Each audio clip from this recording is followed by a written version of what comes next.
So for the American public that knows that there's been a rise in COVID in their communities that may be related to the Delta variant, it may be part of this winter surge, if people are experiencing symptoms and they get tested, should they have an expectation that their test will be in some way compared to whatever we do know about the Omicron variant? Is there a surveillance capability for that kind of study at this point, where in hospitals, testing settings, does that exist now?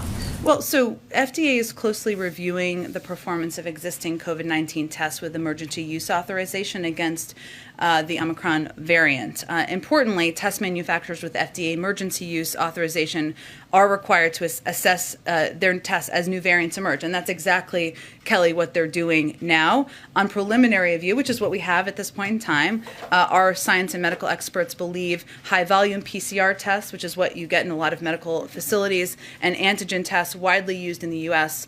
Show low likelihood of being impacted and continue to work. That is encouraging, but it is something we're continuing to look at. But right now, that's what our early assessment is of our health and medical experts.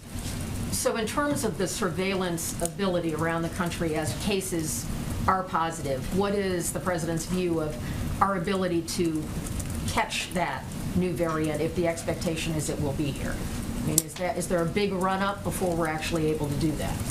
I wouldn't say that. I think it's something that we are in close touch of, as I noted a little bit earlier, with state and local public health officials. We're in constant contact with them, and we will, again, as I noted earlier, be very transparent about when we see, if we see a case here, which Dr. Fauci made clear that, well, these restrictions can certainly slow. We're not conveying that they could prevent.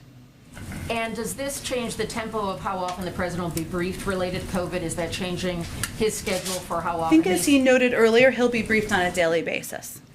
Go ahead. The president said that Dr. Fauci told him that he believes the current vaccines will provide at least some protection from the Omicron variant.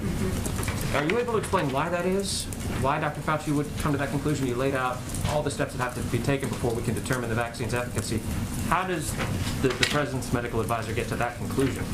Well, I would say this is a question I also asked this weekend, so not that you need my validation, but I think what Dr. Fauci has conveyed and what he would explain if he were standing here is that there's no question that vaccines and the additional boosters help boost up your antibodies to fight the COVID virus, the COVID-19 virus. These are variants of the virus, something we're tracking, and of course, as I noted, our health and medical team is doing necessary data analysis to see, to make an evaluation about the efficacy and if there's anything that needs to be done by manufacturers to make any changes, which, as I think you've seen, a number of the manufacturers have come out and said they're prepared to do if needed. But we're not predicting that at this point. So what he's conveying as a medical expert, most importantly, is that because these vaccines and boosters help boost your antibodies, that it would provide some protection, if not the protection that we have already to date from other variants, and that's why